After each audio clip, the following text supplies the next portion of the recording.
Hello दोस्तों, स्वागत है आप सभी का एक और नई वीडियो में। आज मैं आप सभी के लिए एक और बेहद ही खौफनाक घटना लेकर आ गया हूँ। दोस्तों, ये घटना हमारे सब्सक्राइबर मनोहर ने हमें भेजी है। इफ़ आपके साथ कभी भी कोई पैरानॉर्मल इंसिडेंट हुआ है जो कि आप मुझे बताना चाहते हो, तो आप उसे स्क्रीन पर दिख रही मेरी इंस्टाग्राम आईडी पे मुझे भेज सकते हो। आपकी घटना सुनाने में मुझे बहुत खुशी होगी। अब दोस्तों बढ़ते हैं आज की घटना की तरफ। मेरा नाम मनोहर है और मैं झारखंड के एक छोटी सी मिडिल क्लास फैमिली का रहने वाला हूँ। वैसे मेरा नाम तो मनोहर है, लेकिन आसपास में मुझे सभी लोग लाला बोलकर बुलाते हैं। आदतों में मुझे घूमना फिरना बहुत ही ज़्यादा पसंद है और मेरी एक और आदत थी कि मैं जहाँ पर भी जाता था वहाँ ढेर सारा परफ्यूम लगा कर जाता था। इस बात के लिए मुझे मेरे घर वाले बहुत डांटते थे, लेकिन मैं इस बात को हमेशा नज़रअंदाज करता था। मुझे बस ये अच्छा लगता था, लेकिन मुझे क्या पता था कि ये मेरा घूमना फिरना ही एक दिन मेरे लिए मुसीबत बन जाएगा। बात है 2 साल पहले, तकरीबन 13 सितंबर की। डेट मुझे इसलिए याद है क्योंकि उस दिन मेरे एक दोस्त का बर्थडे था। मैं अपने एक दोस्त के साथ अपने घर का कुछ सामान लेने के लिए जा रहा था। मार्केट जाते हुए रास्ते में ही मुझे कुछ और दोस्त मिल गए और मैं उन्हीं के साथ वहीं पर खड़ा होकर बातें करने लगा। मुझे न जाने क्या हुआ और मेरी तबीयत ऐसे बिगड़ने लगी कि मैंने अपने दोस्त से कहा कि अब हमें घर चलना चाहिए, मुझे यहाँ पर अच्छा नहीं लग रहा है। अब उस दिन जो मैं घर आया, उसके बाद तो मैं न जाने क्यों ऐसा बीमार पड़ा कि 1 महीने से भी ज़्यादा दिनों तक मेरी तबीयत एकदम ख़राब रही। हर तरीके का इलाज हुआ, लेकिन मैं ठीक ही नहीं हो रहा था। अचानक से बुखार, खांसी, ये सब पता नहीं क्या क्या एकदम से मुझे आते और खुद ही ठीक हो जाते। डॉक्टर भैया मुझसे आके पूछते थे कि बाबू तुम्हारी तबीयत ठीक क्यों नहीं होती है, और मेरा यही जवाब रहता कि डॉक्टर तो आप हो, आपको पता रहना चाहिए। इसी तरीके से मेरी बिगड़ती तबीयत के साथ दिवाली नज़दीक आ गई। इस टाइम तक मैं अपनी बॉडी से बहुत ज़्यादा कमज़ोर हो गया था। पहले से मैं काफ़ी ज़्यादा दुबला पतला हो गया था।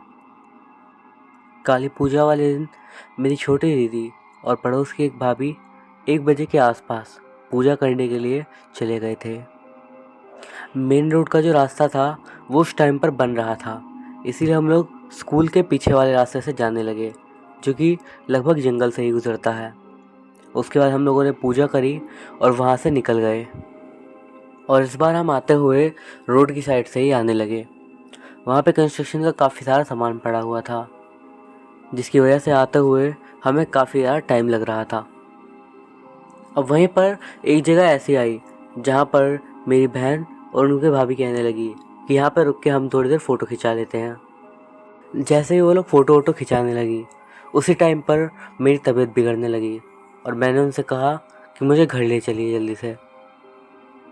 शाम को जब हम घर आ गए तो मेरी तबीयत थोड़ी ठीक हुई और मैंने, दीदी, मेरी भाभी और मेरे एक दोस्त ने मिलकर एक रंगोली बनाई। मेरे उस दोस्त का नाम अर्जुन था। इसके तुरंत बाद ही वहाँ पर मेरी मम्मी आ गई और उन्होंने मुझसे बोला, बेटा जा बाहर देख कर आओ, तुम्हारे भैया अभी तक घर नहीं आए हैं। इसी वजह से मैं और अर्जुन दुकान के पास देखने के लिए चले गए कि भैया अब तक क्यों नहीं आए हैं। जब हम वहाँ पर गए तो हमने देखा दुकान बंद हो गई थी, और जब हम वापस लौटकर घर आए तो देखा कि भैया घर भी आ चुके थे। मेरे घर आते के साथ ही भैया ने मुझसे बोला कि मैं बाइक की चाबी अपने एक दोस्त के पास भूल आया हूँ, जाके उससे चाबी लेके आ जाओ। मैंने कहा ठीक है। मैं और अंकित भैया के दोस्त के घर उसकी बाइक की चाबी लेने के लिए जा रहे थे, और तभी हमें भैया का वही दोस्त रास्ते में ही मिल गया और वो बोला, तेरा भाई तो अपनी चाबी मेरे पास ही भूल गया, इसे देने के लिए मैं तुम्हारे घर पे ही जा रहा था। हमने बाइक की चाबी ली और मैंने कहा, जब दुकान के पास आ ही गए हैं तो चलो एक बार थोड़ा घूम के आ जाते हैं। और मैं और अर्जुन आगे चले गए। दरअसल वहाँ पर मेरे दोस्त की दुकान थी। दुकान पर उसके पापा नहीं बल्कि मेरा दोस्त ही मौजूद था। हमने उससे बोला कि यहाँ क्या कर रहा है, घर चलते हैं। तो उसने कहा कि अभी दुकान पर पापा नहीं है, थोड़ा सा रुक जा, पापा भी घर गए हैं, मैं दुकान को ऐसे छोड़कर घर नहीं जा सकता। लेकिन मुझे मेरी तबीयत ठीक नहीं लग रही थी, तो मैंने बोला कि भाई लेट हो रहा है, इसीलिए जल्दी चलते हैं। तो मुझे तभी याद आया कि मेरे पास फुलझड़ियाँ भी थी। मैंने कहा चल भाई एक काम करते हैं, रास्ते में फुलझड़ी जलाते हुए चलते हैं। उसी टाइम पर हम लोग कुछ फ़ोटोज़ खींच रहे थे कि तभी मैंने देखा कि सामने एक लड़की खड़ी हुई है जो कि हमारी ओर ही देख रही है। मैंने उस लड़की को पहले वैसे कभी नहीं देखा था, और जिस तरीके से वो मुझे घूर रही थी मुझे थोड़ा अजीब सा लगने लगा। उसके बाद मैं और अर्जुन घर आ गए और अब मुझे ज़ोर से भूख लगने लगी। तभी पड़ोस की रानी भाभी भैया को लड्डू देने के लिए आई थी। तभी भैया ने मेरे को देखा और मुझसे कहा कि तुमने जैकेट क्यों नहीं पहनी है, वैसे भी तुम्हारी तबीयत खराब रहती है, जल्दी से जाकर पहन लो। तभी भाभी मेरे पास भी आई और उन्होंने मुझे भी लड्डू खाने के लिए दिया। मैंने लड्डू खाया और फिर मुझे और भी ज़्यादा अचानक से भूख लगने लगी। मैं जल्दी से दौड़कर फ्रिज के पास गया और फ्रिज खोलकर फ्रिज में से लड्डू निकालकर वहाँ से खाने लगा। तभी मेरी मम्मी मेरे पास आई और उन्होंने मुझसे कहा बेटा तबीयत ख़राब है ना, लड्डू क्यों खा रहे हो। मैंने कहा मुझे बहुत ज़्यादा भूख लगी है, इसलिए मुझे कुछ खाने को चाहिए। और अचानक से मेरी भूख थोड़ी और ज़्यादा बढ़ने लगी। मैंने फ़ौरन अपनी भाभी से पूछा कि खाना बनाया नहीं, तो उन्होंने कहा कि अभी थोड़ा रुक जाइए, अभी खाना नहीं बना है। तभी मैंने देखा कि मेरी दीदी मैगी खा रही थी और मैंने उनसे देखते ही बोला कि आप जो खा रही हो मुझे चाहिए। दीदी ने कहा ठीक है, लेकिन तुम बस थोड़ी सी ही खाना। इसके बाद मुझे बस इतना याद है कि मैंने चम्मच से 1 चम्मच ही मैगी खाई थी और उसके बाद मैं न जाने कहाँ खो गया या फिर मेरा ध्यान न जाने कहाँ चला गया। और तभी अचानक से मुझे दीदी की आवाज़ आई कि तुमने मेरी सारी मैगी खा ली, मैंने तुम्हें बस थोड़ी सी खाने के लिए कहा था। अचानक से मुझे होश आया और मैंने देखा कि कटोरी की सारी मैगी ख़त्म हो चुकी थी, लेकिन मुझे तो बिल्कुल भी याद नहीं था कि मैंने खाई है वो। मैं थोड़ा सा कंफ्यूज सा हो गया और सोचते सोचते बाहर आंगन में चला गया और वहीं पर मेरा सर गोल गोल घूमने लगा। ऐसा लग रहा था मुझे कि मैं वहाँ पर हूँ ही नहीं। जैसे तैसे करके मैं घर के अंदर टीवी वाले रूम के अंदर आ गया और वहाँ पर भी मुझे ज़ोर ज़ोर से चक्कर आ रहे थे और अचानक से मेरी आंखों के सामने अजीब अजीब सी चीज़ें आ रही थी जो कि मैंने कभी देखी ही नहीं थी। मैं फ़ौरन ही जाकर बेड पर लेट गया। बेड पर लेटने के साथ ही मुझे ऐसा लग रहा था जैसे कि कोई मेरा गला दबा रहा है। इसके बाद वहाँ पर क्या हुआ मुझे कुछ भी याद नहीं है। मैंने देखा कि गाड़ी के पास सभी लोग मुझे लेकर जा रहे थे। मैंने भैया से पूछा कि आप मुझे कहाँ लेकर जा रहे हो। तभी वो भैया बोले कहीं नहीं, तुम्हें खाना खाना बहुत पसंद है ना, हम तुम्हें एक अच्छी जगह पर लेकर जा रहे हैं, आज चलो खा कर आते हैं। तभी अचानक से मेरा पूरा शरीर एकदम भारी सा हो गया। मैंने बोला कि मुझे बहुत ही ज़्यादा भारी लग रहा है, मैं चल नहीं पा रहा हूँ। भैया बोले कोशिश करो। मैं बोला नहीं चल सकता। अब मैं गाड़ी में बैठ चुका था लेकिन मुझे कुछ भी याद नहीं। तभी मैंने देखा कि मेरे साइड में मेरा एक मुस्लिम दोस्त था जिसका नाम था रिजवान। वो मेरे बगल में ही बैठा था। मैंने उससे पूछा कि तुम यहाँ पर कब आए। वो बोला कि मैं बस अभी अभी यहाँ पर आया, और ऐसा कहकर उसने मेरे कंधे पर हाथ रख दिया। जैसे ही उसने मेरे कंधे पर हाथ रखा मुझे अचानक से बहुत ज़्यादा जलन होने लगी। मैंने उससे कहा कि अपना हाथ मेरे कंधे से हटाइए, मुझे दर्द हो रहा है। इसके बाद उन्होंने अचानक से कुछ बोलना शुरू करा और मेरी आंखें एकदम बंद सी होने लगीं और मेरी आंखों के सामने अंधेरा छा गया। जब मेरी अचानक से आंखें खुली तो मैंने देखा कि मैं सड़क पर लेटा हुआ था और सबसे ज़्यादा डरावनी बात ये थी कि मुझे कुछ भी याद नहीं था कि मेरे साथ हुआ क्या था। मैंने बस पीछे देखा तो रिजवान जी मेरे पीछे खड़े थे। मैंने उनसे पूछा कि मुझे कुछ याद क्यों नहीं आ रहा है और हम लोग यहाँ क्या कर रहे हैं। उन्होंने मुझसे बोला कि नहीं कोई बात नहीं है, चलो तुम मेरे साथ चलो। मुझे अपने साथ हो। वहीं सामने में एक घर था जिस घर के अंदर वो मुझे लेकर गए। वहाँ मैंने देखा कि एक अंकल वहाँ पर मौजूद थे और मुझे जाते ही उन अंकल ने मेरे सर पर हाथ फेरते हुए कहा कि बाबू तुम्हारी तबीयत कैसी है अब।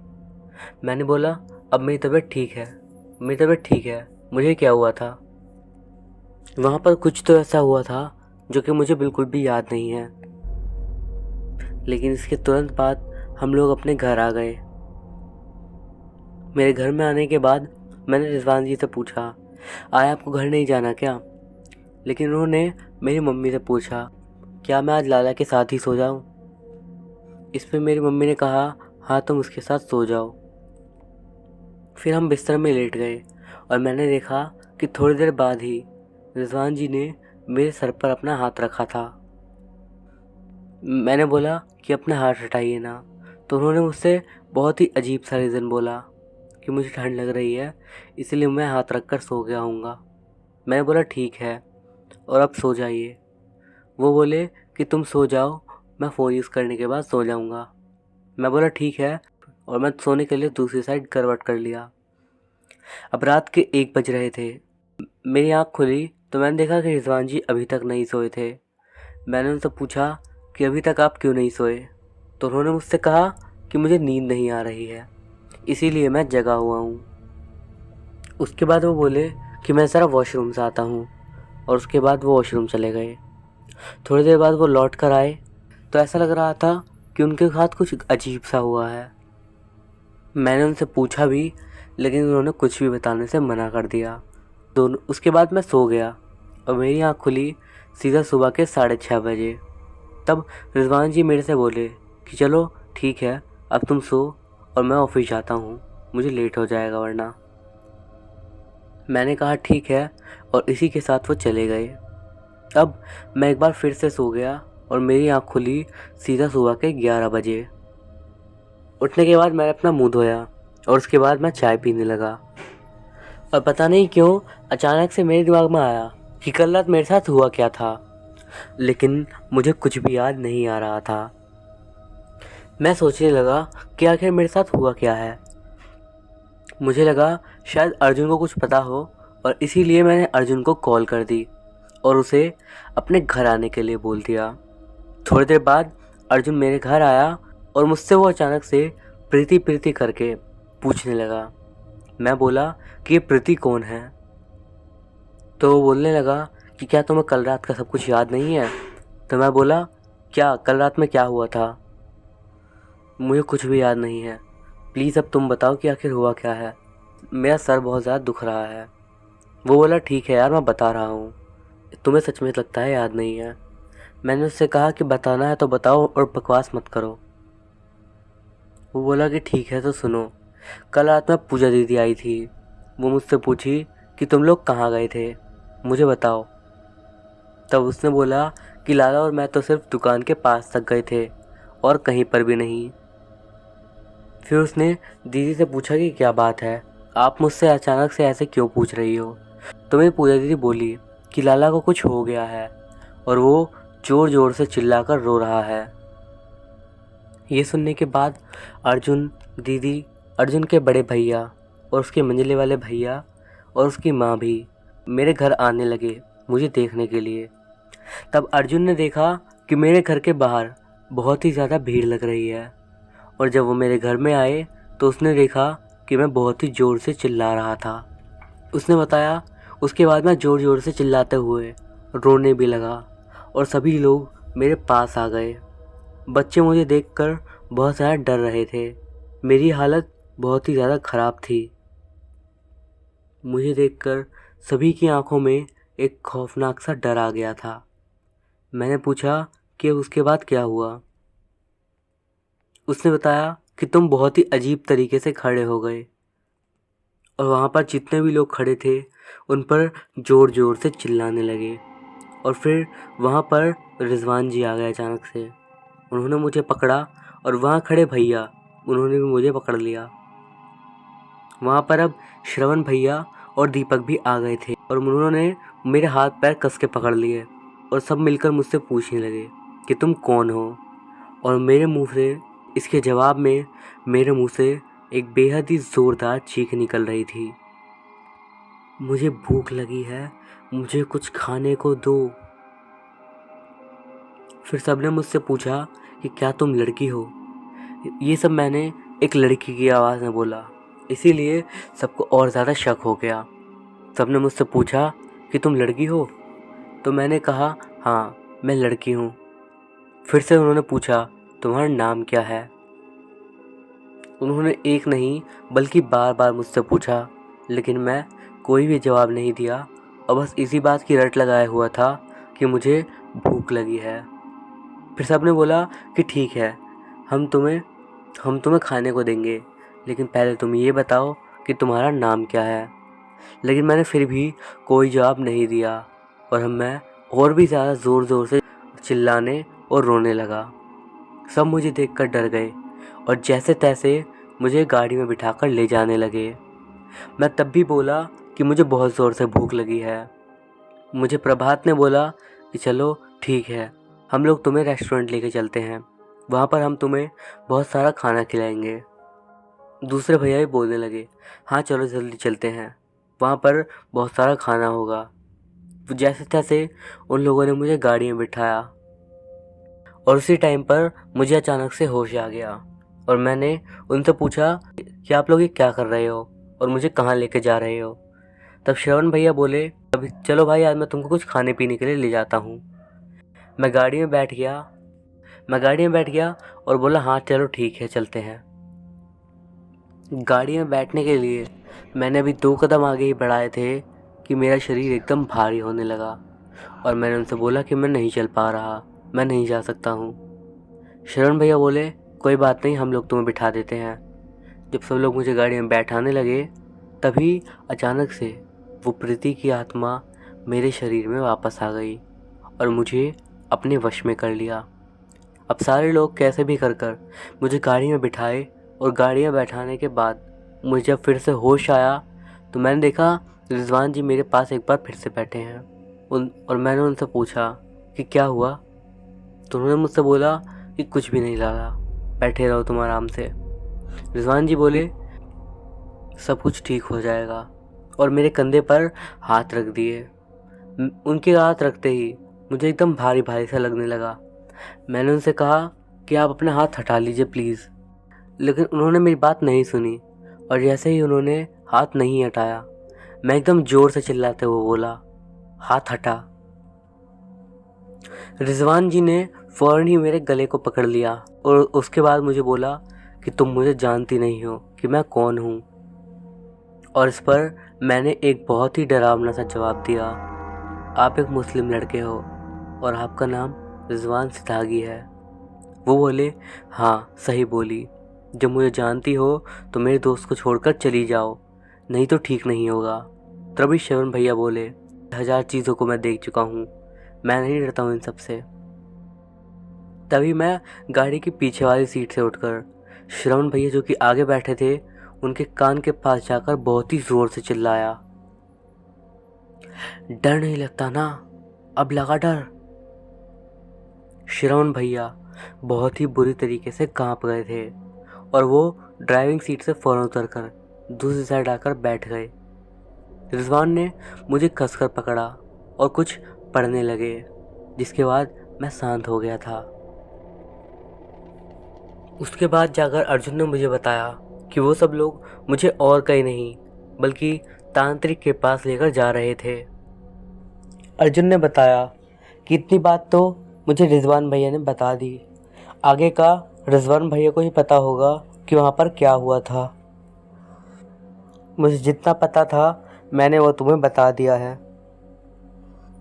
उसके बाद रिजवान जी मेरे घर पर आ गए और मुझसे आके उन्होंने पूछा कि मेरी तबीयत कैसी है। मैं बोला कि मैं ठीक हूँ। फिर मैंने उनसे पूछा कि आप मुझे गाड़ी में लेकर जा रहे थे, उसके बाद मेरे साथ क्या हुआ। उन्होंने मुझसे बोला क्या तुम्हें कुछ भी याद नहीं है। तो मैंने बोला नहीं। इतने में ही पड़ोस की भाभी और उनके हस्बैंड भी आ गए थे और अब करण भी वहाँ पर आ गया था और मेरी बाकी की फैमिली भी। अब सभी लोग मुझसे पहले पूछने लगे कि प्रीति कौन है, तुम उसको जानते थे। मैंने कहा कि मैं प्रीति नाम की किसी लड़की को नहीं जानता हूँ। सब बोले कि हो सकता है तुम्हारी दोस्त हो या फिर कोई और, लेकिन मैंने बोला कि मैं ना ही किसी प्रीति को जानता हूँ और ना ही मेरी प्रीति नाम की कोई दोस्त है। अब रिजवान जी बोले, सच सच बता भाई कि क्या तू किसी प्रीति नाम की लड़की को नहीं जानता? तो मैंने बोला, मैं सच कह रहा हूँ कि मैं ऐसी किसी लड़की को नहीं जानता हूँ, और आप लोग इस लड़की के बारे में क्यों पूछ रहे हो? अब रिजवान जी बोले कि तुम कल कहाँ कहाँ घूमने गए थे बाबू, सब बताओ। तो मैंने उन्हें सब बता दिया कि मैं कहाँ कहाँ पर गया था। अर्जुन के साथ दुकान पर जाना और उसके बाद वहाँ पर उस लड़की का दिखना, ये सब भी मैंने उन्हें बता दिया। तब वो बोले कि प्रीति कौन थी? शाम को तुम घर से बाहर गए तो उसके बाद तुमने किया क्या? मैंने बताया कि मैं यहीं आसपास घूम रहा था और उसके बाद मुझे पड़ोस वाली भाभी ने एक लड्डू खाने को दिया, और उसके बाद मैंने घर में आने के बाद भी एक लड्डू निकाल कर खाया था।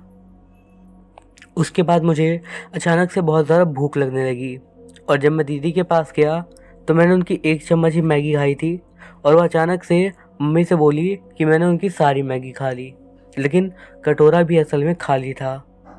मैं बोला कि मुझे कुछ भी और याद नहीं है। अब मेरे सिर में दर्द होना चालू हो गया था। ऐसा लग रहा था कि मेरा सर गोल गोल घूम रहा है। उसके बाद मैं टीवी वाले कमरे में चला गया, और जैसे ही बेड पर लेटा उसके बाद का मुझे कुछ भी याद नहीं है। तब रिजवान जी बोले कि उसके बाद तुम्हारे ऊपर प्रीति रानी हावी हो गई थी। इसके बाद वो लोग मुझे उसी तांत्रिक के घर लेके गए थे जहाँ पर वो मुझे पिछली रात लेकर गए थे। वहाँ पर पहुँचने में भी बहुत ज़्यादा परेशानियाँ हुई, लेकिन वो कुछ ऐसी बातें हैं जो मैं आपको नहीं बता सकता। तांत्रिक के वहाँ पर पहुँचने के बाद उस तांत्रिक ने चावल उठाया और कुछ मंत्र पढ़कर वो चावल मुझे फेंकने के लिए कहा, और तभी मैं बहुत ही ज़ोर ज़ोर से चिल्लाने लगा और रोने लगा। तभी तांत्रिक ने मुझसे पूछा कि तुम कौन हो, लेकिन मैंने कोई भी जवाब नहीं दिया। मेरे ना जवाब देने के कारण उस तांत्रिक ने थोड़े चावल और उठाए और मेरे ऊपर फेंके, और उसके बाद बोला, अब बताओ तुम कौन हो, वरना मैं तुम्हें इसी जगह पर कैद कर लूँगा। जल्दी बता दो तुम कौन हो। अब मैं रोते और चिल्लाते हुए कहा, मुझे मत मारो, मैं सब बताती हूँ। तांत्रिक ने पूछा, अब बोल तू कौन है? और अब मैं पूरी तरीके से एक लड़की की आवाज़ में बातें करने लगा, और मैंने उन्हें बताया कि मेरा नाम प्रीति है। और तांत्रिक ने पूछा कि तुम इस बच्चे पर क्यों आई हो? तब वो बोली कि मुझे ये लड़का पसंद है। तांत्रिक ने पूछा कि क्या ये लड़का तुम्हें जानता है? तो उसने बोला, नहीं, ये मुझे नहीं जानता, मैंने इसे देखा और तब से मुझे ये पसंद है। जब ये रात में एक बार घूम रहा था तब मैंने इसे देखा था, और इसने बहुत ही अच्छा सा इत्र लगा रखा था, जिसकी महक से मैं इसके पास खिंची हुई चली आई। मुझे ये बहुत ज़्यादा पसंद आ गया है, और मैं अब कभी भी इसे छोड़कर नहीं जाऊंगी। वहाँ पर काफ़ी सारी चीज़ें हुई जो कि मैं आपको नहीं बता सकता, लेकिन उसका अंजाम ये रहा कि मेरे अंदर वो जो भी आत्मा थी वो मेरे शरीर को छोड़ के जाने के लिए तैयार हो गई, और मैंने बहुत ही ज़ोर से एक चीख मारी, जिसके बाद शायद वो चली गई थी। और अब मुझे दोबारा से तांत्रिक के सामने बिठाया गया, और वो मुझसे बोले, अब तुम ठीक हो ना बाबू? तो मैंने कहा, हाँ मैं ठीक हूँ। मैंने उसके बाद मम्मी से बोला कि मुझे जल्दी से घर लेके जाइए, मेरी तबीयत कुछ ठीक नहीं लग रही है। तब एक बार फिर से तांत्रिक ने पूछा कि क्या मैं ठीक हूँ? मैंने बोला, हाँ मैं ठीक हूँ। तांत्रिक तुरंत समझ गया और उठ के बोला, प्रीति तुम गई नहीं हो? तब मैं भी एक बार फिर से ज़ोर से चिल्ला के बोला, हाँ मैं नहीं गई थी, मैं लाला को देखने के लिए वापस आ गई थी, लेकिन अब मैं सच में चली जाऊंगी और नहीं आऊँगी। और ऐसा कहने के बाद मैं ज़ोर ज़ोर से रोने लगा, और उसके बाद मैं अचानक से बेहोश हो गया। जब आँख खुली तो हम लोग घर आ गए थे। मेरी मम्मी मेरे से बोली कि बेटा तुम अब सो जाओ। साथ ही में रिजवान जी भी मेरे साथ सोए हुए थे। बाद में मुझे पता चला कि तांत्रिक ने जो सब किया, उसके बाद उसने बताया कि वो एक 17 साल की लड़की थी जो कि कुछ सालों पहले नदी में डूबकर मर गई थी। इस घटना के बाद तांत्रिक ने मेरे को एक ताबीज़ दिया था और उन्होंने मुझसे कहा था कि अब अगर तुम्हें ठीक रहना है तो ये ताबीज़ तुम्हें कभी नहीं उतारना है। ये मुझे नहीं पता कि आपको मेरी बातों पर कितना यकीन है, लेकिन ये मेरी सच्चाई बन चुकी है और मेरे साथ घटी एक बेहद ही खौफनाक घटना है जो कि मुझे और मेरे परिवार को ज़िंदगी भर याद रहेगी। दोस्तों, ये तो थी हमारी आज की पहली घटना। अब हम बढ़ते हैं आज की अपनी अगली घटना की ओर, जो कि हमें शिवम गुप्ता ने भेजी है। आइए आगे की घटना को उन्हीं के पॉइंट ऑफ व्यू से जानते हैं। मेरा नाम शिवम है और मैं कोलकाता का रहने वाला हूँ। ये बात जो आपको बताने वाला हूँ ये 2007 की है, लेकिन मैं आपको ये नहीं बताना चाहता कि ये कौन से शहर की है। बस इतना बता दूँ कि ये जगह कोलकाता से ज़्यादा दूर है नहीं। 2007 में मैं जॉब करने के लिए उस जगह पर रहता था। वहाँ पर मैं अपने फ्लैट में रहता था। उस फ्लैट में मेरे साथ एक फ्लैटमेट भी था। ये घटना जो मैं आपको बता रहा हूँ ये उसी टाइम की है जब मैं उस फ्लैट में नया शिफ्ट हुआ था। रात के लगभग 11 बजे के आसपास मैं सोने के लिए चला गया और मुझे अच्छी खासी नींद भी आ गई।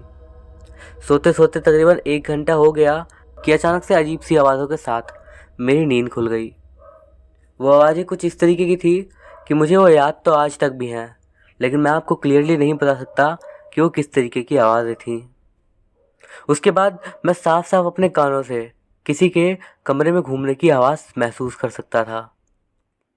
उसके बाद ऐसी आवाज़ें मुझे फील हुई कि कोई अलमारी में रखे हुए कपड़े निकालकर ज़मीन पर फेंक रहा हो।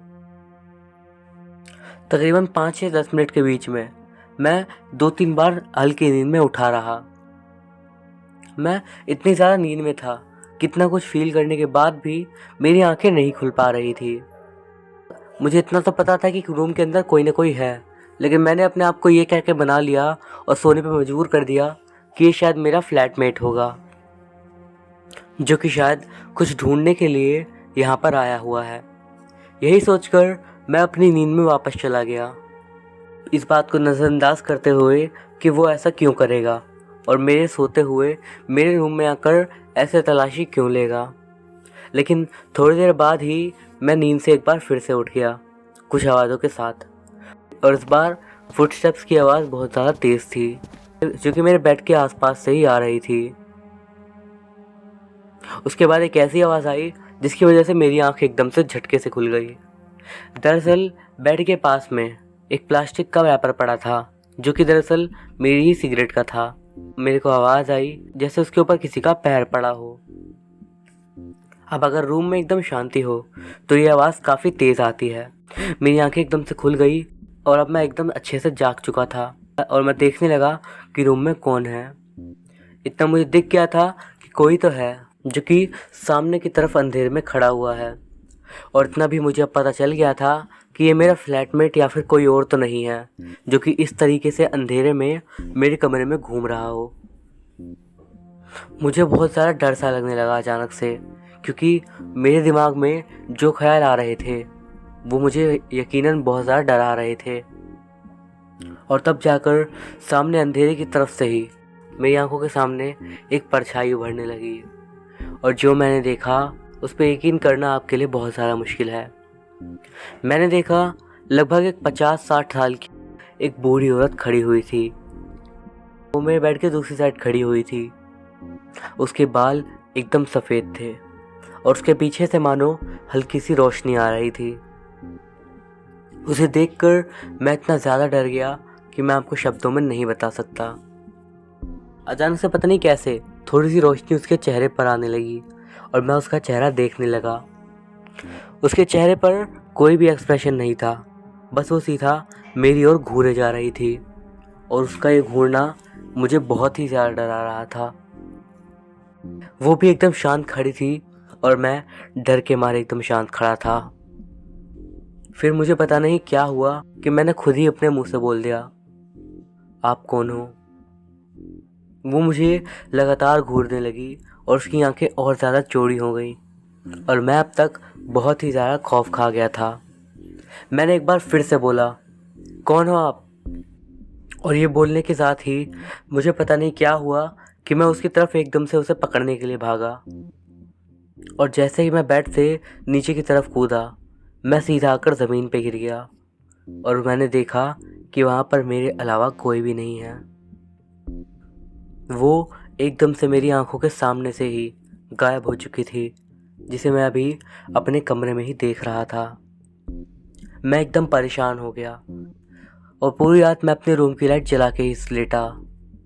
उसके बाद अगले दिन सुबह सुबह जैसे ही मैंने अपने फ्लैटमेट को ये सारी बातें बताई तो उसने बताया कि मेरे साथ भी कल रात एक अजीब सी घटना हुई।